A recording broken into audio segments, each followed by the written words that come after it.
خان حویلی میں اس وقت جشن کا منظر تھا۔ کئی ایکڑوں پر پھیلی جہانگیر خان کی یہ حویلی دیکھنے والوں کی آنکھوں کو خیرہ کرتی تھی۔ یہ حویلی تھی گاؤں کے سردار جہانگیر خان کے آباء و اجداد کی، جو کئی پشتوں سے چلتی آ رہی تھی۔ آج اس جشن کی وجہ ان کا پوتا تھا۔ بختو، او بختو، کہاں رہ گیا ماڑا؟ خانہ خراب، یہ لڑکی بھی ایک کام ٹھیک سے نہیں کرتا۔ اب ہم اس کے پیچھے پیچھے جاتے ہوئے کیسے لگے گا؟ اس عمر میں بھی ماں کو اپنے پیچھے گھن چکر بنایا ہوا ہے اس نے۔ زر سالہ خانم، جو کہ جہانگیر خان کی چھوٹی بہو تھیں، اپنی بیٹی کو آواز دیتے اسے کوسنے میں مصروف تھیں، جسے اپنے فیشن کے علاوہ کچھ بھی نہیں سوچتا تھا۔ کہنے کو تو وہ ایک خانزادی تھی، مگر حرکتیں اس کی سب سے الگ تھیں۔ کیا ہو گیا مورے؟ کیوں اب میرے پیچھے پڑ گئی؟ مورے پلیز ابھی کوئی کام مت کہنا، میں ابھی ایک ٹپ آزمانے جا رہی ہوں۔ آج ہی میری سہیلی نے بتائی ہے کہ یہ لگانے سے میں ضرورت سے زیادہ حسین لگوں گی۔ تم دیکھنا آج وہ منحوس خان مجھ سے نقاب بھی نہیں ہٹا پائے گا، بلکہ خان کیا، جشن میں موجود کوئی انسان بھی نہیں ہٹا سکے گا تمہاری بختاور خان پہ سے نظر۔ چپ، شاہ بے شرم، کوئی حیا ہے آپ میں؟ ارے اپنی نہیں تو اپنے خان کا ہی لحاظ کر لے۔ وہ جو آپ کہہ رہی ہیں نا نگاہ نہیں ہٹا پائے گا، لا حول ولا۔ اگر کسی مرد نے آپ کے منہ سے یہ بات سنی تو آپ کی ٹانگیں کاٹ کے اندر بٹھا دیں گے۔ آنے دے خان کو، آج آپ کا کالج میں جانا بند کرواتی ہوں۔ نہ جانے کیسی کیسی دوستیں ہیں جو روز نئی سے نئی پٹی پڑھا کے بھیج دیتی ہیں۔ زرسالہ خانم، جو اس کی ضرورت سے زیادہ حسین والی بات سنتے تعصب سے اسے دیکھنے میں مگن تھی، اس کی نگاہ والی بات پر بے ساختہ اسے سخت لہجے میں ٹوک گئی۔ مورے کیا ہو گیا؟ وہ کون سے کوئی غیر ہے؟ میرے منگیتر ہیں وہ۔ ان کی باتیں بختاور ایک کان سے سن کے دوسرے سے نکالتے ہوئے بولی۔ وہ ایسی ہی تھی، نان سیریس، جبکہ زرسالہ خانم بس اپنی بیٹی کو گھور ہی سکی۔ بھابھی آپ کہیں جا رہی ہیں کیا؟ وہ جو ابھی کالج سے واپس آئی تھی، اپنی بھابھی کی تیاری دیکھتے بے ساختہ ان سے پوچھنے لگی، جو ریڈ کلر کے فینسی سوٹ میں تیار کھڑی اپنے جھمکے پہن رہی تھی۔ ہاں بھائی، آج خان حویلی میں جشن ہے نا، بس وہیں جانے کے لیے تیار ہو رہی ہوں۔ تم جاؤ گی کیا؟ اگر جانا چاہتی ہو تو ہو جاؤ تیار۔ ویسے بھی تمہاری وہ جو دوست ہے حویلی کی، اس نے نہیں بلایا تمہیں؟ وہ جو اپنے میک اپ کو آخری ٹچ دے رہی تھی، اس کی بات سنتے اس کو جواب دیتے سوال بھی کرنے لگی۔ بلایا ہے بھابھی، لیکن میں نہیں جانا چاہتی۔ آپ چلی جائیں، میں زوہان کے پاس رک جاؤں گی۔ لالا بھی تو جائیں گے نا، تو یہ وہاں جا کے آپ کو تنگ کرے گا۔ ارے نہیں کرے گا تنگ، فکر مت کرو، تم تیار ہو جاؤ، ہم چلتے ہیں۔ اس کی فکر مندی پر وہ بے ساختہ مسکرا دی۔ نہیں بھابھی، میرے پاس کوئی کپڑے بھی نہیں ہیں، آپ جائیے، میں یہیں ٹھیک ہوں۔ ان کی بات پر وہ سہولت سے انکار کرتی جانے لگی تھی جب وہ اسے تھام گئی۔ ضد نہیں کرو، بڑے لوگوں کا فنکشن ہے، کیا معلوم کتنی رات ہو جائے۔ میرے پاس ہے ایک نیا ڈریس، وہ پہن لو، تم پہ خوب جچے گا۔ اسے کہتے وہ الماری کی طرف بڑھی، جبکہ اوزگل وہیں کھڑی انتظار کرنے لگی کہ ایسا کون سا ڈریس ہے بھابھی کے پاس۔ یہ دیکھو، یہ کیسا ہے؟ وہ ایک بلیک کلر کی ساڑی اس کی طرف بڑھاتے ہوئے بولی، جس پر گولڈن ڈیزائننگ ہوئی تھی، جبکہ پلو پر گولڈن اور بلیک نگ لگے ہوئے تھے۔ واو بھابھی، یہ کہاں سے آئی؟ اوزگل، جو بیزارگی سے ڈریس پہ نظر ڈال کے پلٹنے والی تھی، اتنی نفیس ساڑی دیکھتے بے ساختہ چہکتے ہوئے پوچھنے لگی۔ یہ مت سوچو کہ کہاں سے آئی، بس پہن لے، سمجھ تیرے لیے ہی ہے۔ چلو اب جاؤ پہن کے آؤ، پھر میں تمہیں تیار کر دوں گی۔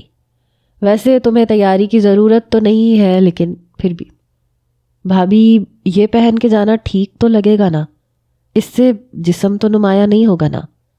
وہ اب اس ساڑی کو دیکھتے حقیقتاً پریشان ہوئی تھی، جس کا پچھلا گلا کچھ ڈیپ تھا۔ ارے میری بنو، میں اسے کور کر دوں گی، تم جاؤ پہن کے آؤ۔ یار یہ خان کہاں رہ گیا؟ آ ہی نہیں رہا۔ وہ سب دوست اس وقت حویلی کے مردان خانے میں موجود تھے، جبکہ جس کے لیے موجود تھے ان جناب کا کوئی اتا پتہ ہی نہیں تھا۔ لگتا ہے کسی گوری سے دل لگا کے آیا ہے، اسی کے ساتھ لگا ہوا ہوگا۔ Baby please wait, I am busy, I call you later. یہ وجدان تھا جس نے خود ہی سے اندازہ لگاتے اپنی بھاری آواز کرتے اس کی نقل اتارتے کہا لگایا تھا، جبکہ اس کے منہ کے زاویے دیکھتے باقی سب نے اسے ہائی فائیو کیا تھا۔ میرا دل کیا اتنا سستا ہے کہ میں کسی کا حسن دیکھ کے اس کے قدموں پہ بچھا دوں؟ وہ جو کب سے دروازے میں کھڑا ان کی گفتگو انجوائے کر رہا تھا، اب کی بار خود کو بولنے سے روک نہ پایا، جبکہ اس کی آواز سنتے باقی سب جلدی سے کھڑے ہوئے تھے۔ لالا! سب سے پہلے دامیر خان اس کی طرف بڑھا تھا۔ لالا کی جان! وہ بے ساختہ اسے گلے سے لگائے اس کے گرد ہاتھ باندھ گیا۔ اسے دنیا میں سب سے زیادہ محبت اپنے چھوٹے بھائی سے تھی، جو اس سے 6 سال چھوٹا تھا، اس کا لاڈلا، اور یہ اس کا لاڈلا پیار ہی تھا جس کی بدولت وہ بگڑ گیا تھا۔ میں نے آپ کو بہت یاد کیا، وہ اس سے الگ ہوتے منہ بسوڑتے ہوئے بولا تھا۔ میں نے بھی تمہیں بہت یاد کیا۔ وہ اس کے بال بگاڑتے آگے بڑھا، باقی سب سے ملا۔ ویسے یار تو پہلے سے بھی زیادہ ہینڈسم ہو گیا، شادی کیوں نہیں کر رہا؟ وہ جو کب سے دیکھ رہا تھا کہ یہ 2 کوڑی کا خان بقول اس کے اسے اگنور کر رہا ہے، تو اب کی بار خود کو اس کی تعریف کر کے نظروں میں لاتے نمبر بنانا چاہے۔ ایکچولی ابھی کسی گوری پہ دل نہیں آیا میرا، اس کو طنزیہ جواب دیتے اب وہ ماہد کے گلے لگا تھا۔ یار دیبو، میں تو مذاق، اس سے پہلے کہ وہ بات مکمل کرتا وہ اسے ٹوک گیا۔ مجھے ایسے مذاق بھی نہیں پسند، وہ سنجیدگی سے کہتے باہر کی طرف بڑھنے والا تھا، جب وجدان آگے بڑھتا اس کو گلے لگاتے آنکھوں میں آئی نمی پیچھے دھکیلنے لگا۔ ایم سوری یار، لیکن ایسا مذاق ہم پہلے بھی تو کرتے تھے۔ وہ بچوں کی طرح ہونٹ لٹکا کے بولتا اتنا پیارا لگا کہ دائب خان کا دل کیا کہا لگا اٹھے، لیکن اس کی حالت دیکھتے مسکراہٹ ضبط کر گیا۔ اب ہم بڑے ہو گئے ہیں خان، مرد بن۔ عورتوں کی باتیں پٹھانوں کے منہ پر جچتی، اس سے پہلے کہ وہ اپنی بات مکمل کرتا ظالم خان اسے ٹوک گیا۔ ابے او عبد الباری کی سستی اولاد، میں اپنی اور تیری رات والی چیٹ پڑھنا شروع کروں یا خود ہی یہ ڈرامے بند کرے گا؟ دائب خان جو اس وقت خود کو سنجیدہ اور سگڑ ظاہر کرنے کی کوشش میں تھا، اس کے ٹانگ اڑانے پر بے ساختہ دانت پیسے۔ وجدان جسے واقعی لگا تھا کہ دائب خان نیک ہو گیا ہے، اس کا پول کھلنے پہ اس کی طرف دیکھا، جو اب بھی ڈھٹائی سے اس کی آنکھوں میں آنکھیں ڈالے کھڑا تھا۔ خان، میں تجھے اس کے لیے معاف نہیں کروں گا سالے، وہ اسے پیچھے دھکیلتے غرایا تھا۔ اوکے ڈارلنگ، اچھی بات ہے، میں ہر وقت تیرے ذہن پہ سوار رہوں گا، وہ سر جھٹک کے بولتا باقی سالوں سے باتوں میں مشغول ہو گیا، جبکہ وجدان پیر پٹک کے وہاں سے 9-2-11 ہوتے واش روم میں بند ہوا تھا۔ واش روم کے دروازے کی آواز پر جہاں سب اچھلے تھے، وہیں دائب خان کا دلکش کہا مردان خانے میں گونجا تھا، جسے باہر کھڑی اوزگل نے بھی سنا تھا۔ اس کے کہے کی آواز سنتے اس کا دل کانوں میں دھڑک رہا تھا۔ 2 سالوں بعد وہ اس ستمگر کی آواز سن رہی تھی۔ اسے آج بھی وہ منظر یاد تھا جب وہ پہلی بار اسے ملا تھا، 2 سال پہلے۔ بختو، یہ تجھے کون لینے آیا ہے؟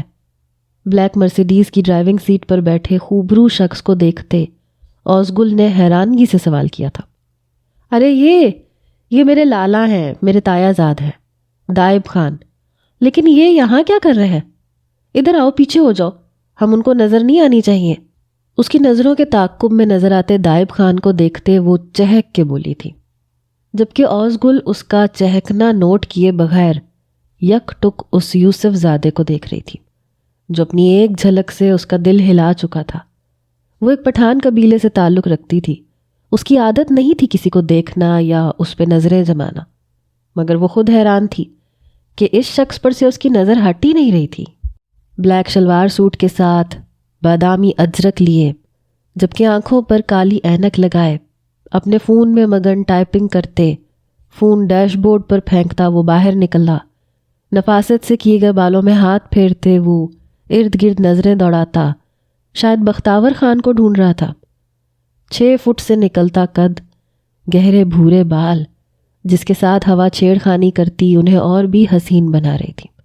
سرخ و سفید رنگت میں دھوپ کی وجہ سے ڈھلکتی سرخیاں اس کے حسن میں اضافہ کر رہی تھیں۔ ہاتھوں کی ابھرتی نسیں اور پہنی ہوئی گھڑی اوزگل کو فنا کر گئی تھی۔ وہ ایمان لے آئی تھی کہ یہ شخص اس کے دل میں براجمان ہو چکا۔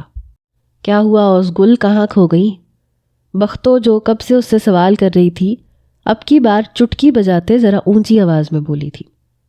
ہاں کیا؟ سوری، وہ میرا دھیان نہیں تھا۔ وہ ہڑبڑاتی ہوئی ہوش میں آتی معذرت کرنے لگی۔ دیکھ رہی ہوں، دھیان تو تمہارا واقعی نہیں تھا۔ کیا ہوا؟ بولو، کہیں عشق وشق تو نہیں ہو گیا؟ وہ اسے چھیڑتے، اس کے کندھے سے کندھا ٹکراتے، آنکھ ونک کرتے ہوئے پوچھنے لگی، جبکہ اوزگل کو لگا کہ اس نے اس کی چوری پکڑ لی ہو۔ وہ اڑتی رنگت سے اس کی طرف دیکھتے کچھ کہنے لگی تھی جب واچ مین کے آنے پہ خاموش ہو گئی۔ حال، ارے گل، تم آ گئیں؟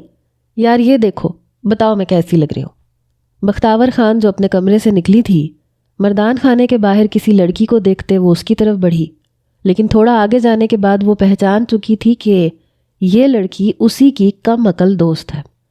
وہ بغیر اس کا چہرہ دیکھے اسے خود کی طرف اشارہ کرتے اطراء کے پوچھنے والی تھی جب اچانک اوزگل کے پلٹنے پہ اس کے الفاظ منہ میں دب گئے۔ بلیک ساڑی پہ گولڈن جیولری پہنے وہ ساری حسیناؤں کو مات دے گئی تھی۔ اس کی گرے آنکھیں اس وقت مسکارے سے بوجھل اور بھی حسین دکھ رہی تھیں، جن میں محبوب کی آواز سنتے الگ ہی طرح کی چمک تھی۔ چھوٹی سی تیکھی ناک پر لالی چھائی ہوئی تھی، جبکہ پھولے ہوئے گلابی گال مزید ٹماٹر ہو رہے تھے۔ گلابی ہونٹ جو عام طور پر کسی بھی مصنوعی رنگ سے پاک ہوتے تھے، آج ان پر لال رنگ شان سے براجمان تھا۔ ہونٹوں کے پاس بیٹھا کالا تل اس کے حسن کو مزید نکھار رہا تھا۔ وہ اتنی حسین لگ رہی تھی کہ ایک دفعہ بختاور خان کو اس سے خوف محسوس ہوا، مگر جلد ہی وہ خود پہ قابو پا گئی کیونکہ وہ اس کی عادت سے واقف تھی۔ یار گل، تو کتنی حسین لگ رہی ہے! اف، میرا کوئی بھائی ہوتا، بلکہ بھائی کیا، میں لڑکا ہوتی تو میں ابھی تجھ سے نکاح پڑوا لیتی۔ واللہ یار تو بہت حسین لگ رہی ہے، میں تم پہ قربان جاؤں، ہے صدقے، آج تو کوئی ضرورت سے زیادہ چمک رہا ہے۔ وہ اپنے خوف کو بھولتی خوش دلی سے اس کی تعریف کرنے لگی۔ وہ لگ ہی اتنی پیاری رہی تھی۔ اوزگل جو اس کی باتوں پہ لال ہو رہی تھی، اس کے چمکنے والی بات پر ٹھٹکی، اور پھر وہ آفت ناک مسکرائی۔ اب وہ اسے کیا بتاتی کہ یہ اس کی چمک نہیں ہے، یہ محبت کی چمک تھی جس نے اس کے چہرے کو روشن کر دیا تھا۔ وہ ایسا آفت انگیز مسکرائی تھی کہ بختاور خان کا دل راکھ کر گئی۔ وہ چاہ کے بھی اپنا خوف مٹا نہیں پا رہی تھی۔ تم یہاں اندر کیا کر رہی تھی اوزگل؟ بختاور خان اب کی بار اپنے لہجے کو سخت ہونے سے روک نہیں پائی تھی، جبکہ اس کا ایسا لہجہ دیکھتے اوزگل کی مسکراہٹ غائب ہوئی۔ وہ بختو، وہ میک اپ ریموو کر دوں، اوور لگ رہا تھا۔ اس کے لہجے نے اوزگل کو ایک بار پھر ڈگمگانے پہ مجبور کیا، مگر جلد ہی وہ خود پہ قابو پا گئی۔ لگ تو رہا ہے، لیکن اب اتنا وقت نہیں ہے، چلو اندر چلیں۔ وہ اس کا بازو پکڑے اسے اندر لے گئی جہاں سب عورتیں موجود تھیں۔ جی تو سب گاؤں والے جانتے ہیں کہ آج میں اپنے سرداری اپنے پوتے کو سونپنے والا ہوں، تو میں چاہتا ہوں کہ ایک دفعہ آپ سب سے رائے جان لی جائے۔ بھائی گاؤں بھی تو آپ سب کا ہی ہے، تو سردار چننے میں بھی تو آپ لوگوں کی مرضی شامل ہونی چاہیے۔ یہ جہانگیر خان تھے جو آج اس جشن میں اپنی سرداری اپنے پوتے کو سونپنے والے تھے۔ تو یہاں میرے دونوں پوتے موجود ہیں، دائب خان آفریدی، دامیر خان آفریدی، جن میں سے میں نے اس سرداری کے لیے دائب خان کو چنا ہے۔ اگر آپ میں سے کسی کو اعتراض ہے تو وہ اپنی رائے دے سکتا ہے۔ جہانگیر خان نے ایک اچھا سردار ہونے کا ثبوت دیتے گاؤں والوں سے ان کی رائے جاننی چاہیے، جبکہ سب اس بات سے متفق تھے۔ انہیں بھی اپنے لیے دائب خان ہی بہتر لگا تھا، کیونکہ دامیر خان تھوڑا عیاش اور شرارتی تھا، جبکہ دائب سمجھدار اور سنجیدہ تھا۔ مبارک خان، سردار بن گیا تو، اب باپ بھی بن جا، بڑی حسرت ہے مجھے تیرے بچوں کو کھلانے کی۔ دائب جو سب سے مبارکباد وصول کر رہا تھا، وجدان کی بات پر اس نے دانت پیستے اس کی کمر میں مکہ جڑا تھا، کیونکہ وہاں ان سب کے علاوہ بڑے بھی موجود تھے۔ اب سردار بن گیا ہے ہمارا پوتا، جلد ہی باپ بھی بن جائے گا، جہانگیر خان کہا لگاتے اس کا کندھا تھپ تھپاتے ہوئے بولے تھے، جبکہ دائب خان مسکراہٹ ضبط کرتے ناک پہ انگوٹھا پھیرتے سر جھٹک گیا۔ وہ جو باہر اپنے بھائی کو بلانے جا رہی تھی کسی سے ٹکراتے اس کے منہ سے چیخ نکلی تھی۔ اس سے پہلے کہ وہ گرتی مقابل اس کی کمر میں ہاتھ ڈالتے اسے پکڑ چکا تھا۔ آنکھیں کھول سکتی ہو تم لٹل گرل؟ وہ جو گرنے کے خوف سے آنکھیں میچے کھڑی تھی، اپنے قریب کسی مرد کی آواز سنتے اچھلی تھی۔ چھوڑو چھوڑو مجھے! خود کو کسی اجنبی کی باہوں میں پا کے وہ تڑپی۔ ارے جانے ادا، اتنی بھی کیا جلدی ہے، ابھی تو ہاتھ لگی ہو۔ وہ اس کی کمر مٹھی میں بھرتا اسے اپنے نزدیک کھینچ کے خود میں اور بھینچتا چلا گیا۔ اوزگل کا ہاتھ اٹھا اور مقابل کے چہرے پہ اپنی چھاپ چھوڑ گیا۔ دامیر خان جو اس کے حسن کو دیکھ کے بہکا تھا، اس سے پڑنے والے تھپڑ پہ ہوش میں آتے بلبلا اٹھا۔ وہ دامیر خان تھا، ایک سردار کا پوتا اور دوسرے کا بھائی۔ اس پہ ہاتھ اٹھانے والی یہ ہوتی کون تھی؟ یو سلی گرل، تم نے مجھ پہ، دامیر خان آفریدی پہ ہاتھ اٹھایا؟ مجھ پہ؟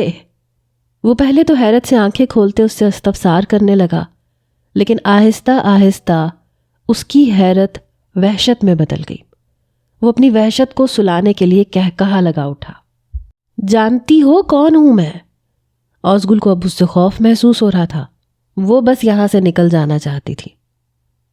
مجھے جانے دیں پلیز، اس نے ڈرتے ڈرتے کہا تھا۔ ایسے کیسے؟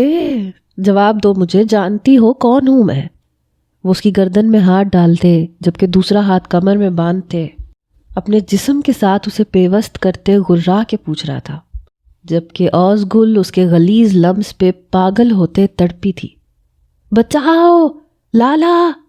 اس سے پہلے کہ وہ کچھ اور بولتی یا دامیر اس کا منہ بند کرتا، سامنے سے آتا انل خان یہ منظر دیکھ کے پاگل ہوا تھا۔ جہاں ایک لڑکا اس کی بہن کو پکڑے اس کی غیرت پہ وار کر گیا تھا، دامیر خان کا چہرہ ابھی اوزگل کی وجہ سے چھپا ہوا تھا، جس کی وجہ سے انیل خان اس کا چہرہ نہیں دیکھ پایا تھا۔ اپنی بہن کو کسی غیر کی باہوں میں دیکھتے اس کی پٹھانی غیرت جاگی تھی۔ اس نے ایک جھٹکے سے اپنی جیب سے پستول نکالتے آگے بڑھتے اوزگل کو بازوؤں سے کھینچ کے پیچھے کرتے ایک ساتھ مقابل کے سینے پر 3 فائر کرتے اس کو دھکا دیا تھا، جبکہ فائرنگ کی آواز سنتے باقی سب بھی اندر کی طرف دوڑے تھے۔ لالا! دامیر خان کی لاش کو دیکھتے اوزگل خوف سے سفید پڑتی اپنے لالا کو پکار گئی، جو خود بھی اس کی لاش کو دیکھتے ساکت کھڑا تھا۔ لالا یہ کیا کیا آپ نے؟ اوزگل اسے پیچھے کی طرف دھکیلتے چیخی تھی۔ نہیں گل، یہ میں نے نہیں کیا، میں نے سچ میں نہیں کیا۔ وہ اس کی لاش کو دیکھتے حواس باختہ اسے یقین دلانے کی کوشش کر رہا تھا، جبکہ سب وہاں داخل ہوتے سامنے کا منظر دیکھتے حیران ہوئے تھے۔ اس سے پہلے کہ کوئی کچھ سمجھتا، دائب خان دامیر خان کی لاش دیکھتے حلق کے بل دھاڑا تھا۔ میر! وہ ایک جست میں سب کو پیچھے ہٹاتا اس کا سر اپنی گود میں رکھتا اسے اٹھانے لگا۔ میر آنکھیں کھولو میرے بچے، لالا آ گئے ہیں، میرا بیٹا آنکھیں کھولو۔ میر یہ سزا مت دینا اپنے لالا کو، میں سہ نہیں پاؤں گا میر۔ وہ اسے جھنجھوڑتے ہوش دلانے کی کوشش کر رہا تھا، لیکن وہ تھا کہ سن ہی نہیں رہا تھا۔ وجدان نے آگے بڑھ کے میر کی سانسیں چیک کی جو رک چکی تھیں۔ خان، اس کی سانسیں نہیں چل رہی۔ دائب جو اس کی طرف امید سے دیکھ رہا تھا، اس کے سر نفی میں ہلانے پر وہ رویا تھا، اور ایسا رویا تھا کہ حویلی کے در و دیوار اس کے رونے پہ چیخ اٹھے تھے۔ وہ 29 سالہ مرد اپنے جوان بھائی کی لاش گود میں رکھے دھاڑے مار مار کے رویا تھا۔ جہانگیر خان کی آنکھ سے آنسو گرتے ان کی داڑھی بھگو گئے تھے، جبکہ بختاور سانس روکے یک ٹک اپنے میر کی لاش کو دیکھ رہی تھی، جس کے لیے آج وہ سجی سنوری تھی۔ زرسالہ خانم بھی اپنی جگہ ساکت کھڑی تھیں۔ زرمینہ دامیر کی ماں، ان کے جانے کے بعد انہوں نے دامیر اور دائب کو اپنے بیٹوں کی طرح پالا تھا، جبکہ دریاب خان کرسی پہ ڈھہ گئے تھے۔ جہاں کچھ دیر پہلے جشن کا سما تھا، وہاں اب موت کا سا سما تھا۔ خان حویلی کو دشمنوں کی نظر لگ گئی تھی۔ دادا جان، میں جرگہ بٹھانا چاہتا ہوں، ابھی اور اسی وقت۔ آج دامیر کو گئے 3 دن ہو گئے تھے۔ جب دائب خان اپنے دادا کے کمرے میں آتے، ان کو اپنا حکم سنانے لگا۔ کس لیے؟ کیا تمہارا جرگہ تمہارے بھائی کو واپس لے آئے گا؟ وہ آنکھیں موندتے تھکے ہوئے لہجے میں بولے۔ نہیں، لیکن میں اس کے قاتلوں کو زندہ نہیں چھوڑوں گا، مجھے ہر حال میں اس سے بدلہ چاہیے۔ وہ کہہ کے رکا نہیں تھا بلکہ لمبے لمبے ڈگ بھرتا نکلتا چلا گیا تھا۔ آپ لوگ میری جان لے لیں، میں اف نہیں کروں گا، لیکن میں اپنی بہن ونی کسی صورت میں نہیں دوں گا۔ یہ انیل خان کی آواز تھی جو جرگے کی مانگ سن کے بلبلا اٹھا تھا۔ اور مجھے خون بہا میں ونی ہی چاہیے، تمہاری سستی جان کا میں کیا کروں گا؟ تمہاری بہن میرے قبضے میں آئے گی اور تب میں اسے ایسی دردناک اذیتیں دوں گا کہ تمہاری نسل یاد رکھے گی۔ بہن بھائیوں کا دکھ سہنے کے لیے کتنا جگرا چاہیے ہوتا ہے۔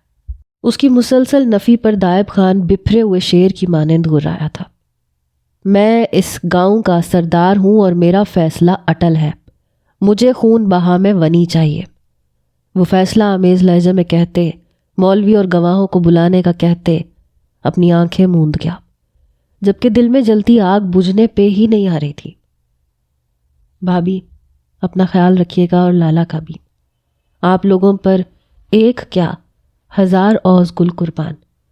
جب سے اسے پتہ چلا تھا کہ جرگے میں اسے مانگا گیا ہے، وہ نہ چاہ کے بھی دائب خان سے انسیت محسوس کر رہی تھی کہ اس نے اس کے لالا کی جان بخشی کرتے اسے مانگا تھا، اور وہ تب سے اپنی بھابھی کے ہاتھ چومتے انہیں تاکید کرتی روتی جا رہی تھی۔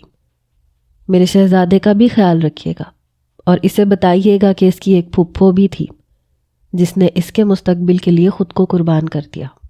وہ ذوحان کو چومتے ہوئے انہیں نصیحت کرتے ہوئے بولی تھی، سردار دائب خان ولد دریاب خان، آپ کو اوز گل خان ولد حاکم خان 20 لاکھ سکہ رائج الوقت حق مہر اپنے نکاح میں قبول ہے؟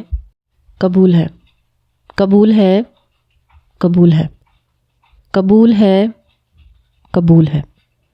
اوز گل خان ولد حاکم خان، آپ کو سردار دائب خان ولد دریاب خان 20 لاکھ سکہ رائج الوقت حق مہر اپنے نکاح میں قبول ہے؟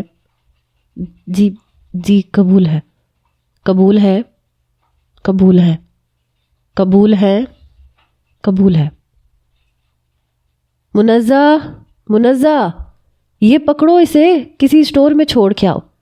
وہ اسے حویلی لا کے دھکا دینے کے انداز میں ملازمہ کی طرف پھینکتا حکارت سے بولا تھا، جبکہ اس کے لہجے میں حکارت محسوس کرتے اوزگل کی آنکھوں میں نمی ابھری تھی۔ چھوٹے خان، اسٹور میں تو بہت گندگی ہے، وہاں میں انہیں ملازمہ جو ڈرتے ڈرتے اپنی بات مقابل کے کانوں تک پہنچانا چاہتی تھی، اس کی دھاڑ پہ لرز اٹھی، جبکہ اوزگل کے جسم پہ کپ کپی طاری ہو گئی۔ کہاں دیکھا تھا اس ظالم کا یہ روپ؟ تو یہ تمہیں کہاں سے پاک اور صاف لگ رہی ہے؟ یہ بھی گند ہی ہے۔ اسے لے جاؤ اور جا کے اس جگہ پہ پھینک دو، اور خبردار جو اسے کچھ کھانے کے لیے دیا تو میری اجازت کے بغیر کوئی اس کی طرف بڑھے گا بھی نہیں۔ وہ اسے اپنی بات سمجھاتا وہاں سے جانے لگا، جبکہ اپنی چچی جان کی آواز سنتا اپنی آنکھیں میچ گیا۔ دائب، ایسی تربیت تو نہیں کی تھی میں نے تمہاری۔ یہ کیا کر رہے ہو تم؟ کیا بھول گئے ہو وہ سب جو میں نے تمہیں سکھایا تھا؟ کیا عورت کی عزت کرنا بھول گئے ہو؟ اسے اوزگل سے برا سلوک کرتا دیکھ وہ حیران ہوئی تھی۔ ایسا تو نہیں تھا ان کا خان۔ چچی خانم، اس کا بھائی اور یہ دونوں میرے دامیر کی موت کی وجہ ہیں، اس کے قاتل ہیں یہ۔ آپ کو لگتا ہے میں ان محترمہ کو پھولوں کا ہار پہناؤں گا؟ مجھے اس سے اتنی نفرت محسوس ہو رہی ہے، میرا جی چاہ رہا ہے کہ اس کے ٹکڑے ٹکڑے کر کے اسے کتوں کے آگے ڈال دوں۔ میرے بھائی نے کسی کا قتل نہیں کیا، وہ گولیاں میرے بھائی نے نہیں چلائیں، اور اگر میرے بھائی نے گولیاں چلائی بھی تھیں تو آپ کا وہ مرا ہوا بھائی اسی لائق تھا۔ جو شخص عورتوں کا حسن دیکھ کر اپنے منہ سے رال ٹپکائے اسے جینے کا اختیار دینا ہی نہیں چاہیے۔ اچھا ہوا وہ مر گیا، ورنہ میں مار دیتی اسے۔ وہ جو کب سے اپنے بارے میں اس کے منہ سے گندگی اور دوسرے الفاظ سن رہی تھی، اب کی بار اس کی نفرت کی تاب نہ لاتے ہوئے چیخ پڑی۔ وہ ایک انا پرست قبیلے سے تعلق رکھتی تھی، غلط بات سہنا اس نے سیکھا ہی نہیں تھا۔ اس کے چیخنے پہ جہاں دائب خان حیرانگی سے جھٹکا کھا کے پلٹا تھا، وہیں اس کی باتیں سنتے پیچھے کھڑی بختاور خان آگے بڑھتی اس کے منہ پہ زوردار تھپڑ مار چکی تھی۔ بختاور! تھپڑ کی آواز سنتے دائب خان چیخا تھا۔ وہ ایک جھٹکے سے بختاور خان کو اوزگل سے پیچھے کرتے اسے شعلہ باز نظروں سے گھور رہا تھا۔ ایسے کیا دیکھ رہے ہیں لالا؟ کہیں آپ کا بھی تو اپنی اس حسین بیوی پہ دل تو نہیں آ گیا؟ حسن اچھے اچھوں کی واٹ لگا دیتا ہے۔ اس سے پہلے کہ وہ کچھ اور بولتی، زرسالہ خانم سے پڑنے والا تھپڑ اسے اپنی آنکھیں پھیلانے پہ مجبور کر گیا تھا۔ کیا بکواس کر رہی ہو؟ بھول گئی ہو تم سب چھوٹے بڑے کی تمیز؟ اب بس کوئی کچھ نہیں بولے گا۔ اور دائب تم سردار ہوگے، تم باہر حویلی کے اندر تم میرا حکم مانو گے۔ ماں جیسی ہوں میں تمہاری، اور اب تمہاری گردن میرے سامنے اونچی نہ ہو۔ چچی خانم میں بس خاموش۔ وہ جو کچھ بولنے ہی والا تھا ان کے ٹوپنے پہ بے اختیار رک گیا۔ منزہ جاؤ ان کا سامان دائب کے کمرے میں سیٹ کرو۔ وہ ملازمہ کو حکم دیتی اب اوزگل کی طرف متوجہ ہوئی۔ آج سے تم اس حویلی کی بہو ہو، اس لیے خود کو سنوار کے رکھنا اور اپنی ذمہ داریاں بھی سنبھالنا۔ وہ اسے سمجھاتی اب اندر کی طرف بڑھنے لگی تھی جب اوزگل کی آواز پہ رکی۔ جی نہیں خانم، میں ایک ونی ہوں نہ کہ بہو، تو مجھے ذمہ داریاں مت بتائیں اور نہ ہی مجھ پہ رحم کھائیے۔ آپ کا یہ زمینی خدا ایک خان زادی کو قید کیے لایا ہے، اسے تھوڑی سزا تو دے لینے دیجیے۔ میں اپنی مرضی سے اس حویلی میں آئی ہوں، ورنہ کسی میں اتنی ہمت نہیں تھی کہ وہ مجھے میری اجازت کے بغیر اپنے نکاح میں لے لے۔ اور سنوار کے میں خود کو نہیں رکھ سکتی کیونکہ میں قیدی ہوں، بیوی نہیں۔ میں یہاں آنے سے پہلے اپنا ڈر، خوف سب پیچھے چھوڑ کے آئی تھی۔ اب آپ جیسی چاہے سزا دیں، جو چاہے سزا مجھے قبول ہے، لیکن غلط بات برداشت نہیں کروں گی۔ میرے لالا مجرم نہیں ہے اور اس بات کی گواہ میں ہوں، اور ایک دن آپ لوگ بھی اس سچائی کو جان جائیں گے۔ اور آپ خان ڈریں اس دن سے جس دن آپ کا یہ چہرہ میرے سامنے جھکا ہوگا۔ دائب خان، آپ کے اندر اتنی ہمت نہیں ہوگی کہ آپ میری آنکھوں میں آنکھیں ڈال سکیں۔ ڈریے، وہ ان سب کو دو ٹوک لہجے میں کہتی وہاں سے جا چکی تھی۔ اس سے پہلے کہ دائب اس کی طرف بڑھتا، زرسالہ خانم اس کو روک گئی تھی۔ مت کرو دائب، وہ بچی بہت چھوٹی ہے اور بے قصور بھی ہے، اس کی زندگی برباد مت کرو۔ التجا کی گئی تھی۔ میرا دامیر بھی بہت چھوٹا تھا، جتایا گیا، لیکن اس نے اس کا قتل نہیں کیا۔ سمجھانے کی کوشش کی گئی، لیکن یہ وہیں پہ تھی۔ ان کی بات کی نفی کرتے وہ وہاں سے چلا گیا تھا۔ رات کا پچھلا پہر تھا جب وہ واپس کمرے میں آیا تھا۔ جس یقین سے اوزگل نے اسے بولا تھا کہ ڈرو اس دن سے، وہ خود کو اس معاملے کی تحقیق کرنے سے روک نہیں پایا تھا۔ وہ پتہ لگوانا چاہتا تھا کہ کیا واقعی دامیر کا قتل کسی اور نے کیا ہے، اور اگر کسی اور نے کیا بھی تھا تو اوزگل اور انیل خان وہاں کیا کر رہے تھے۔ وہ اپنے دکھتے دماغ کو انگلیوں سے دباتا، اپنی شرٹ اتارتے اوندھے منہ بیڈ پہ گرا جب ایک ساتھ دو وجودوں کی چیخیں گونجی۔ تم یہاں کیا کر رہی ہو؟ تمہیں کس نے اجازت دی میرے کمرے میں آنے کی؟ لیمپ کی روشنی میں اس کا پٹھانی نقوش والا چہرہ دیکھتے وہ نظریں چراتے گھرایا تھا۔ آپ کے ساتھ بنے اس رشتے نے، دو ٹوک جواب دیا گیا۔ یہ تمہاری زبان زیادہ ہی نہیں چل رہی میرے سامنے؟ ابرو اچکا کے استفسار کیا۔ آپ کے ساتھ بندھے جانے کے دکھ میں آزاد کر دیا اسے میں نے، اب جیسے بھی چل رہی ہے میرے قابو میں نہیں ہے۔ پھر سے منہ توڑ جواب دیا۔ اپنی زبان کو قابو میں رکھو لڑکی، وہ گھرایا تھا۔ بتایا تو ہے کہ آزاد کر دی ہے، آپ اپنے کان قابو میں رکھیں۔ وہ اسی انداز میں بولتی اسے تہش دلا گئی۔ وہ ایک جھٹکے میں اسے پیچھے کی طرف دھکا دیتا اس پہ سایہ فگن ہوا۔ ابھی میری ایک بے باک جسارت ہوگی اور تم پوری کی پوری میری قابو میں آ جاؤ گی، پھر زبان کیا آنکھیں بھی نہیں ملیں گی مجھ سے۔ وہ استہزائیہ ہنسا تھا۔ آپ کوئی بے باک جسارت کیوں کریں گے؟ میں ونی میں آئی لڑکی ہوں، بھول گئے آپ؟ ونی میں آئی ہو تو کیا ہوا، ہو تو میرے نکاح میں ہی، حلال ہو مجھ پہ، اور میری ضرورت تم ہی تو پوری کرو گی۔ کیا ہوا من چاہی بیوی نہیں ہو لیکن ہو تو بیوی ہی۔ وہ اس کا دل جلاتے مسکراتے اسے راکھ کر گیا تھا۔ نہ جانے کیوں اس کے منہ سے اپنے لیے من چاہی بیوی نہیں ہو سننا اوزگل کو اپنے دل پہ کوڑا پڑتا محسوس ہوا تھا۔ ہاں تو پیچھے ہٹیں، من چاہی سے جا کے شادی کیجیے اور اسی کو اپنی اس سانس گھوٹنے والی قربت نوازیے گا۔ میرا دم گھٹ رہا ہے، پیچھے ہٹیں۔ وہ لگاتار مزاحمت کرتی اسے ہٹانے کی کوشش میں مصروف تھی، وہ جو اس کا یہ روپ دیکھ کر انجوائے کر رہا تھا، اس کے منہ سے دم گھٹنے والی قربت کا سنتے بپھرا تھا۔ دم گھٹ رہا ہے تمہارا میری قربت میں؟ ہاں بولو۔ وہ ایک ہاتھ اس کی گردن میں ڈالے، دوسرے ہاتھ سے اس کا جبڑا پکڑتے، اس پہ اپنا پورا وزن ڈالتے اس کے منہ پہ پھنکارا تھا۔ اس کی سانسوں کی تپش اپنے ہونٹوں پہ محسوس کرتے اوز گل مچلی تھی۔ مقابل کی نرم گرم سانسوں کی تپش اسے کمزور کر رہی تھی۔ بولو، جواب دو۔ اسے یوں مزاحمت کرتا دیکھ وہ اسے اپنے نیچے قید کر گیا، اس طرح کہ وہ ہل بھی نہیں سکتی تھی۔ ہاں دم گھٹ رہا ہے میرا آپ کی قربت میں، خدارا پیچھے ہٹیں۔ وہ پھر سے مزاحمت کرنے لگی۔ اچھا تو دم گھٹ رہا ہے، اب اسی دم گھٹنے والی قربت میں تم زندگی گزارو گی۔ تمہیں اسی قربت سے عشق نہ ہوا تو مجھے بھی سردار دائب خان مت کہنا۔ وہ ایک جھٹکے میں اسے چھوڑتے اپنی بنیان اتارنے لگا اور اسے ایک بازو سے پکڑتے دوبارہ اپنی طرف کھینچتے اس کے لبوں پہ جھک گیا۔ اوزگل جو ابھی پہلے والے جھٹکے سے ہی نہیں سنبھلی تھی، اس افتاد پہ وہ آنکھیں پھاڑے اسے دیکھنے لگی، جو اس کے ہونٹوں پہ جھکتے وہاں اپنی شدت دکھا رہا تھا۔ دائب خان نے جتنی سختی سے اس کے ہونٹوں کو دبوچا تھا، اس کے نرم لبوں کو محسوس کرتے نہ جانے کیوں نرم ہوا تھا۔ اوزگل جو اس کے وحشی لمس پہ آنسو بہانے کی تیاری پکڑ رہی تھی، اسے اچانک نرم ہوتا دیکھ وہ حیران ہوئی تھی۔ انہیں کیا ہو گیا؟ دائب خان اس کے ہونٹوں کو سک کرتے اب انہیں کھانے کی کوششوں میں تھا۔ وہ کبھی جنونی انداز میں اس کا اوپر والا ہونٹ سک کر رہا تھا اور کبھی نیچے والا۔ اپنا سانس رکتا محسوس کرتے اوزگل بھرپور مزاحمت کرتے اپنا سر ادھر ادھر کرنے لگی۔ وہ جو مدہوش انداز میں اس کو کس کر رہا تھا، اس کا رکتا سانس محسوس کرتے پیچھے ہٹ گیا۔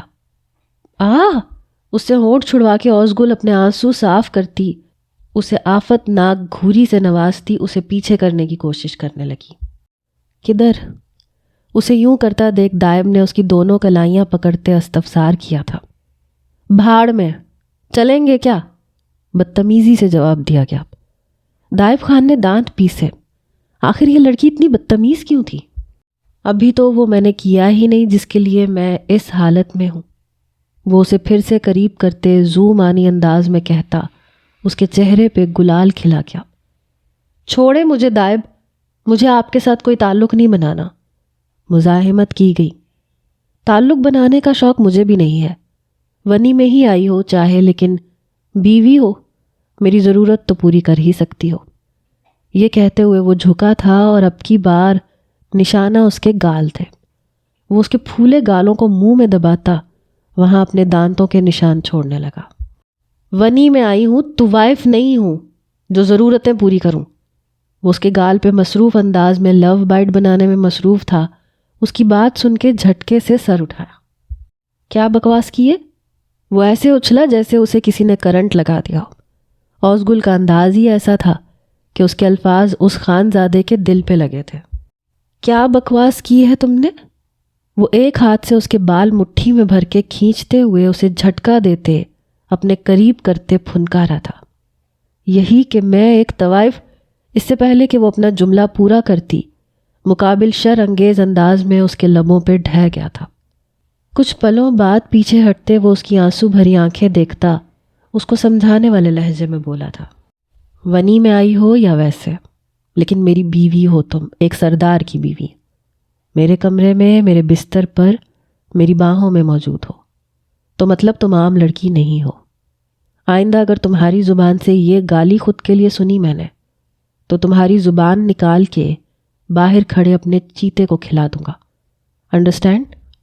وہ ایک ہاتھ سے اس کے بال سنوارتے، دوسرے ہاتھ سے اس کی کمر کو رب کرتے اسے سمجھانے والے انداز میں بولتا، پیچھے ہٹتے اپنی شرٹ پکڑتے، ایک نظر اس کے ساکت وجود پر ڈال کر سگریٹ اٹھاتے بالکنی کی طرف بڑھ گیا۔ گل، بچہ ناشتہ تیار ہوا کہ نہیں؟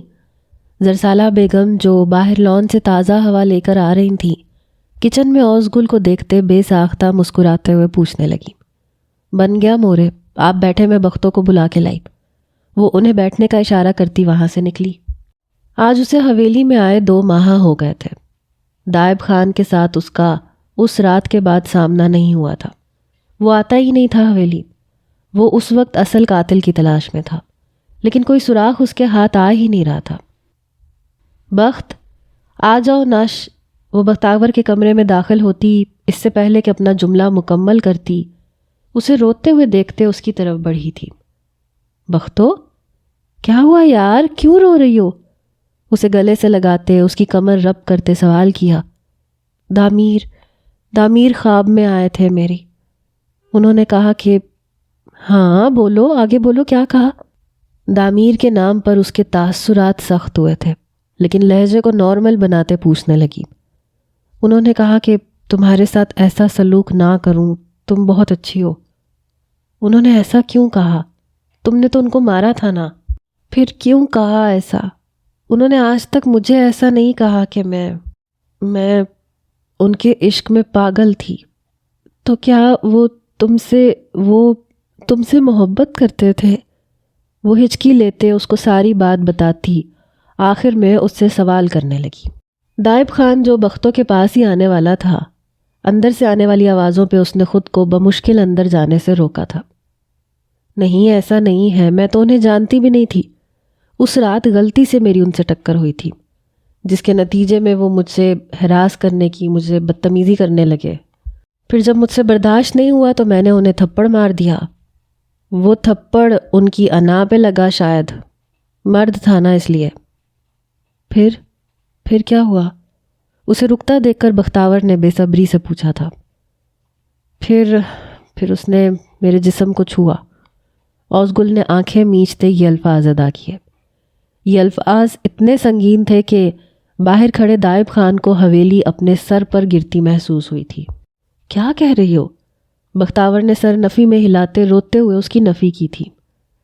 ہاں، ایسا ہی ہوا تھا، اور یہ منظر دیکھ کر میرے لالا نے اس پہ بندوق تانی تھی، لیکن میں قسم کھاتی ہوں بختاور، دامیر کو لگنے والی گولیاں میرے لالا کی بندوق سے نہیں نکلی تھیں۔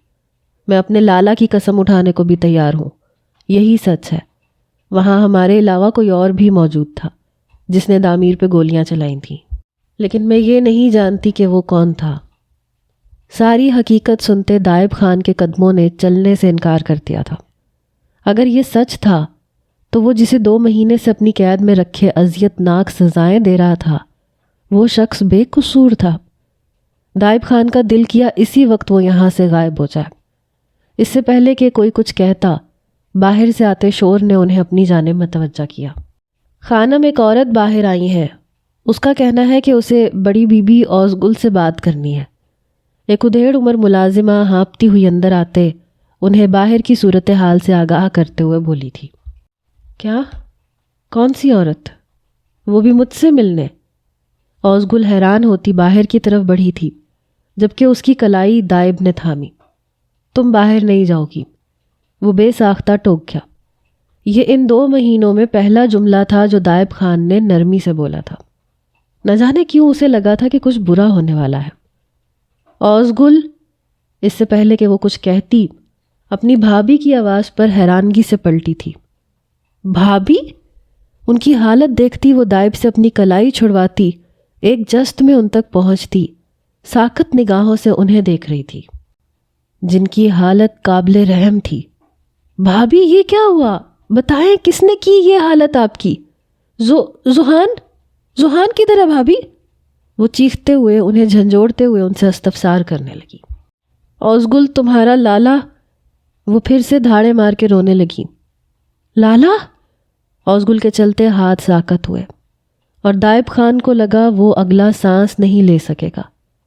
لالا؟ کیا ہوا لالا کو؟ بھابھی بولے، جواب دے، وہ انہیں جھنجھوڑتے ہوئے پوچھنے لگی۔ تمہارے شوہر نے انہیں قید کر رکھا ہے 2 مہینے سے، انہیں بچا لو، وہ مر جائیں گے، وہ گڑ گڑاتے ہوئے بولی تھی۔ کیا؟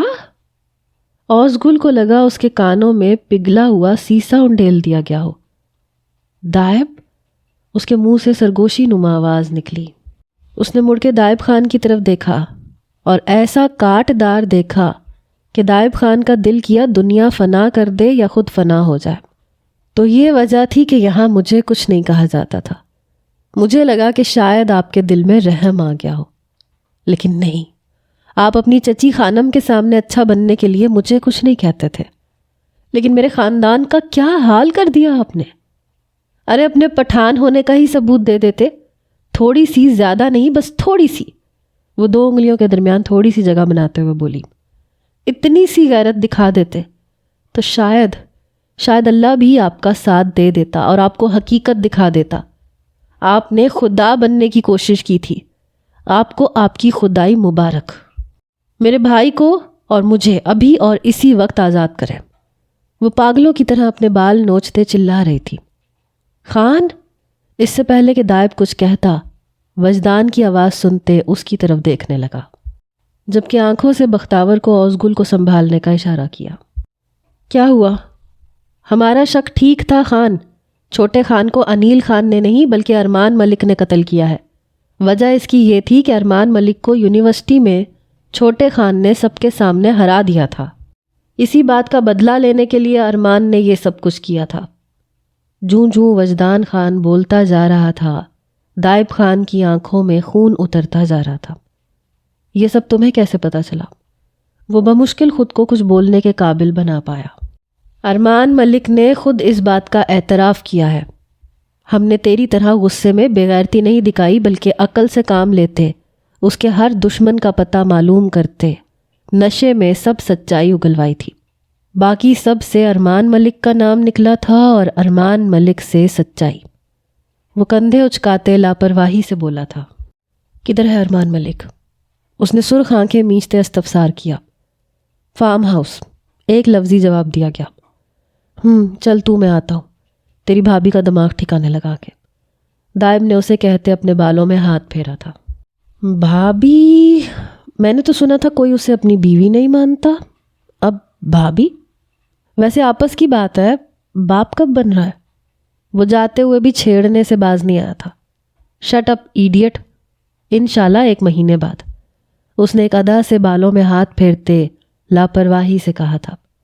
دل ایک دم ہلکا ہوا تھا، جبکہ ارمان پہ غصہ ہنوز تھا، مگر وہ بات کی بات تھی۔ میرا بچہ چپ کرو، کیوں رو رہی ہو؟ کچھ نہیں ہوگا تمہارے بھائی کو، ہم خود اس کا علاج کروائیں گے، اور دائب کو جو تم سزا دوگی ہمیں منظور ہوگی۔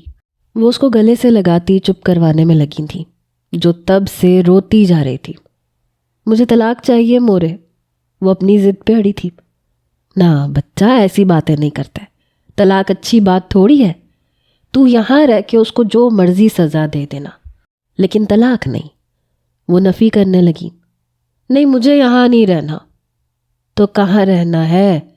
اس سے پہلے کہ زرسالہ خانم کچھ کہتی، پیچھے سے دائب خان کی آواز ابھری تھی۔ اس کی آواز سنتے اوزگل نے جھٹکے سے سر اٹھاتے اس کی طرف دیکھا تھا، جبکہ نگاہیں پلٹنے سے انکاری تھی۔ کیا یہ حقیقت تھی؟ جہاں اس کا لالا صحیح سلامت مسکرا کے کھڑا اپنے بازو پہ زوہان کو اٹھائے ہوئے تھا، جو ٹکر ٹکر حویلی کے در و دیوار دیکھ رہا تھا۔ لالا! وہ ایک جسٹ میں اس تک پہنچتی ان کے سینے سے لگ چکی تھی۔ لالا کی جان! وہ بھی اسے خود میں بھینچتے سکون سے آنکھیں موند گئے، جبکہ ان کو ایسے گلے لگتے دیکھ دائب نے اپنی نگاہوں کا زاویہ بدلا تھا۔ اسے حسد محسوس ہوا تھا اس شخص سے جو اس کی بیوی کو گلے لگا کے کھڑا تھا۔ یہ سب کیسے لالا؟ وہ اسے الگ ہوتے استفسار کرنے لگی۔ تمہارے شوہر کی کارکردگی ہے۔ وہ کندھے اچکا گئے۔ بتائیں نا لالا، بھابھی تو کہہ رہی تھی کہ… وہ جو اپنی بھابھی کی طرف دیکھ کے بات مکمل کرنے والی تھی، انہیں اپنے لالا کی طرف گھورتا پا کر دیکھتی ایک دلکش قہقہا لگا اٹھی۔ یہ اس کا پہلا قہقہا تھا جو خان حویلی کے در و دیوار میں گونجا تھا۔ لالا، آپ کی بیگم… وہ شرارت سے کہتی آگے سے ہٹی تھی، جبکہ دائب حسرت سے اس کی مسکراہٹ دیکھتے ہوئے مسکرایا تھا۔ اپنی بیگم کے تاثرات دیکھتے انیل خان آگے بڑھتے اس کے ماتھے پہ بوسہ دیتے اسے عقیدت سے اپنے ساتھ لگا گیا۔ کیسی ہے بیگم؟ وہ لہجے میں بے انتہا پیار سموئے پوچھنے لگا۔ یہ سب کیا تھا؟ کوئی اس طرح کرتا ہے کیا؟ اور یہ سب کیوں کیا؟ وہ بھی الجھی ہوئی تھی۔ جی لالا، بتائیں یہ سب کیا تھا؟ بھابھی تو کچھ اور ہی کہہ رہی تھی۔ اوزگل کی سوئی ابھی تک وہیں اٹکے دیکھ دائب خان نے گہری سانس بھری۔ دائب خان نکاح سے اگلے دن مجھ سے ملنے آیا تھا، اور میری بات پہ یقین نہ کرتے ہوئے مجھے اغوا کر کے لے گیا تھا۔ تب میرے پاس ذوحان بھی تھا، اسی لیے ہم دونوں ساتھ ہی تھے۔ اس نے مجھے قید میں رکھا کہ شاید میں سچ اگل دوں، جبکہ ایسا کچھ بھی نہیں ہوا تھا۔ کوئی ایسا سچ تھا ہی نہیں جو میں اس سے چھپاتا۔ ہم تو تنگ نہیں آئے، لیکن یہ تنگ آ گیا تھا ہمیں قید میں رکھ رکھ کے۔ وہ انہیں ساری سچویشن سے آگاہ کرتے آخر میں کہا لگا اٹھے۔ اس کی آخر والی بات پر اوز گل اور گل نور، اوز گل کی بھابھی، دونوں نے مسکراہٹ ضبط کی، جبکہ بختاور اور زرسالہ خانم نے ناسمجھی سے اسے دیکھا۔ ایسا کیوں؟ بختاور نے حیرانگی سے پوچھا۔ وجہ یہ تھا، وہ ذوحان کی طرف اشارہ کرتا پھر کہا لگا اٹھا، جبکہ اب کی بار اس کے کہے میں اوز گل اور گل نور کا کہا شامل تھا۔ اس کی بات سمجھتے زرسالہ بیگم بھی مسکرانے لگی۔ بختاور، جسے بات کی سمجھ ابھی بھی نہیں آئی تھی، لیکن ان سب کو مسکراتا دیکھ کے وہ بھی مسکرانے لگی۔ ان سب کو مسکراتا دیکھ کے دائب خان ذوحان کو ایک گھوری سے نوازتے وہاں سے نکلا تھا، جبکہ اپنے پیچھے ذوحان کا کہا سنتا اب کی بار دائب بھی مسکرایا تھا۔ آ گیا میرا شہزادہ، بتا کیا خبر لایا؟ کب تک بن جائے گا باپ؟ وہ جو ابھی فارم ہاؤس میں آیا ہی تھا، وجدان کی بکواس سنتے اس نے کشن اٹھاتے اس کو مارا تھا۔ سالے کبھی باپ کے علاوہ بھی کوئی بات کر لیا کر۔ اچھا تو بتا پھر کب بن رہا ہے ماں؟ اس نے فرمانبرداری کا ثبوت دیتے فٹ سے سوال بدلا۔ لعنت تم پہ منحوس انسان، کہاں ہے وہ حرام خور؟ آپ کے اندر، روم کے اندر۔ وجدان، جو اسے پھر سے چھیڑنے والا تھا، اس کی سنجیدگی دیکھتے وہ بھی سنجیدہ ہوا۔ خاطر تواضع کی، گلاس نہیں مل رہے تھے، وہ ابھی بھی سنجیدہ نہیں ہوا تھا۔ وجدان، دائب نے تنبیہی لہجے میں کہا تھا۔ اوکے سوری، چلیں۔ اندر قدم رکھتے بے ساختہ دائب کو کھانسی کا دورہ پڑا، جبکہ آنکھیں حیرت سے پھٹی تھیں۔ اس کمرے میں مٹی بھری پڑی تھی، جبکہ ارمان ملک رسیوں میں جکڑا پانی کے لیے ترس رہا تھا۔ پانی؟ دائب کو دیکھتے اس نے پھر سے پانی مانگا تھا۔ پانی چاہیے تجھے؟ دائب نے پاس جا کے اس کا منہ جکڑا۔ ہاں، اس نے اس بات میں سر ہلایا۔ دائب خان نے اپنی جیب سے ایک بوتل نکالتے اس کے منہ کو لگا دی۔ اپنے منہ میں کچھ جاتا ہوا محسوس کرتے وہ بے ساختہ شکر کی سانس خارج کرنے والا تھا، جب اسے اپنا آپ جلتا ہوا محسوس ہوا۔ اس سے پہلے کہ وہ کچھ کہتا، ارمان ملک کے وحشت ناک چیخیں فارم ہاؤس میں گونجی تھیں، جبکہ یہ منظر دیکھتے وجدان خان نے منہ پہ ہاتھ رکھتے اپنی الٹی کو روکا تھا۔ وہ بے ساختہ اپنا رخ موڑ گیا، کیونکہ ارمان ملک کا گوشت جلنا شروع ہو گیا تھا۔ اس کا ماس اس کے ساتھ سے اتر رہا تھا، جبکہ سانسیں لینے کے لیے وہ تڑپ رہا تھا۔ وہ کچھ کہنے کی کوشش میں تھا کہ اچانک اس کا سر دائیں طرف لڑک گیا۔ جو کسی کو اجاڑ کے پانی مانگے اسے پانی نہیں تیزاب پلانا چاہیے۔ دائب اس کے سر کو حقارت سے پکڑ کے پھینکتا ہوا وہاں سے نکلا تھا۔ اس کو ٹھکانے لگا دینا، وہ کہتے ہوئے وہاں سے نکلا تھا۔ وہ جو ابھی گھر آیا تھا، لاؤنج سے کہوں کی آواز سنتے وہاں جانے کے لیے قدم بڑھا گیا، جہاں اوز گل نے ذوحان کو اٹھایا اور بختاور اس کے پیچھے پیچھے بھاگ رہی تھی۔ دائب، کہاں سے آ رہے ہو تم؟ اس نے ابھی اپنے لب وا کیے ہی تھے کہ زرسالہ بیگم کی آواز پر ان کی طرف متوجہ ہوا۔ دامیر کا بدلہ لے کے وہ ایک جملہ بولتے ان سب کی جان نکالتے صوفے پہ آرام سے نیم دراز ہوا۔ کیا بدلہ؟ دائب، اب کس سے لے آئے ہو بدلہ؟ وہ جو آنکھیں موندنے والا تھا ان کی بھیگی آواز پہ جھٹکے سے اٹھ بیٹھا۔ کیا مطلب کس سے؟ قاتل سے لے کے آیا ہوں۔ وہ بلبلا اٹھا تھا ان کی شکی نظروں سے۔ کون تھا قاتل؟ استفسار کیا گیا۔ ہوگا کوئی میرے لالا جیسا مظلوم۔ اس سے پہلے کہ وہ کوئی جواب دیتا، اوز گل کی چلتی زبان نے جوہر دکھایا۔ Shut up idiot! وہ سر جھٹک گیا۔ ارمان ملک ایک لفظی جواب دیا۔ ایک لمحے کو ہال میں سناٹا چھا گیا اور پھر وہ لمحہ گزر گیا۔ دائب انہیں مختصر سا بتاتے اٹھا، جبکہ زرسالہ بیگم اور بختاور نے شکر کی سانس لی۔ اوز گل، وہ جو اپنے بستر پہ لیٹنے والی تھی، اس کی پکار پہ دل زور سے دھڑکا تھا، لیکن اگنور کرتی آگے بڑھ گئی۔ اوز، اب اس نے اس کے نام کا ایک حصہ پکارا تھا۔ وہ جان لیوا مسکرائی۔ بھرم دکھایا گیا. کچھ کہنا چاہتا ہوں تم سے, پلیز سن لو. التجائیہ کہا گیا. بولے, سن رہی ہوں. احسان کیا گیا. میں تمہیں چھوڑنا نہیں چاہتا, بے بسی سے بتایا گیا. لیکن میں چاہتی ہوں. پھر بھرم دکھایا گیا. کیا؟ وہ بے چین ہوا تھا. بولو نا. اس کی چپ نے اسے اور بے چین کیا. آپ نے میرے ساتھ اچھا نہیں کیا. وہ شکوہ کر بیٹھی. سزا دے دو. بڑے دل کا ثبوت دیا گیا. مجھے ان چاہی بیوی کہا تھا. ایک اور شکوہ. تم من چاہی ہو, قبول کیا تھا. مجھے ضرورت پورا کرنے والی کہا تھا. ایک اور شکوہ.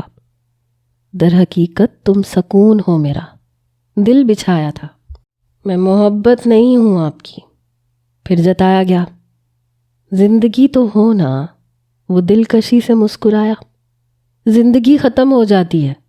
خدشہ ظاہر کیا. تب جب انسان ختم ہوتا ہے. مٹایا گیا.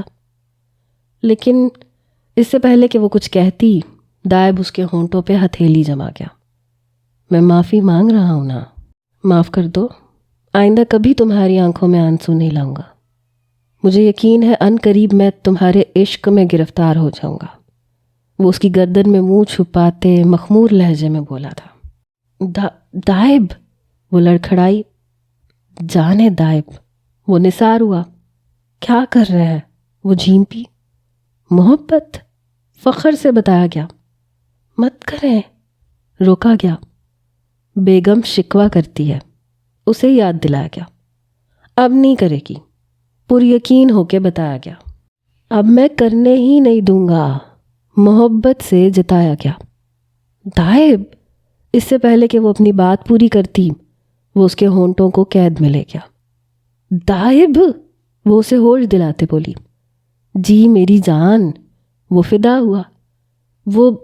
وہ دادا جان اور بابا کب آئیں گے؟ جب کچھ اور نہ سوجھا تو یہی پوچھ ڈالا. اس کا فلک شگاف کہا کمرے میں گونجا تھا. اچھا بہانہ ہے, بتائیں نا. وہ خجالت مٹانے کو مصنوعی خفگی سے بولی. میری جان 1-2 دن تک آ جائیں گے, صبر کر لیں. ابھی بس آپ اپنے شوہر پہ دھیان دیں. یہ کہتے ہوئے وہ جھکا اور اس کی گردن پر اپنے لب رگڑتے وہاں لو بائٹ بنانے لگا. دائب. وہ تڑپی. جی جانا. فنا کرنے والا انداز. زرتا سرا منا قوم. وہ کہتے اپنے دونوں ہاتھوں میں چہرہ چھپا گئی. کیا؟ دائب خان کو خوشگوار حیرت ہوئی. یہ کب ہوا؟ وہ حیران تھا. کیا؟ وہ انجان بنی. یہ محبت والا حادثہ. وہ اس کی گردن پہ ناک رگڑتے بولا. جب آپ کو پہلی بار دیکھا تھا. اس کی گردن میں باہیں ڈالتے, اس کی ناک سے ناک ملاتے بولڈ بننے کی کوشش کی. اس کی اس ادا پہ وہ بے لگام ہوا. بتایا کیوں نہیں؟ وہ خفا ہوا. حالات نہیں تھے. دکھ سے بتایا گیا. اب بتا دو. مشورہ دیا گیا. کیا؟ حیرانگی سے پوچھا. یہی کہ تمہیں مجھ سے محبت ہے. اتراتے ہوئے کہا. بتایا تو ہے. وہ سرخ پڑی. پھر سے مجبور کیا گیا. آپ اوزگل حاکم خان کے دل میں براجمان ہے. اوپر, کہیں اوپر, جہاں میرا اپنا گمان بھی نہیں, وہاں پہ آپ میری رگوں میں بستے ہیں. ایک انا پرست خانزادی کا عشق ہے آپ.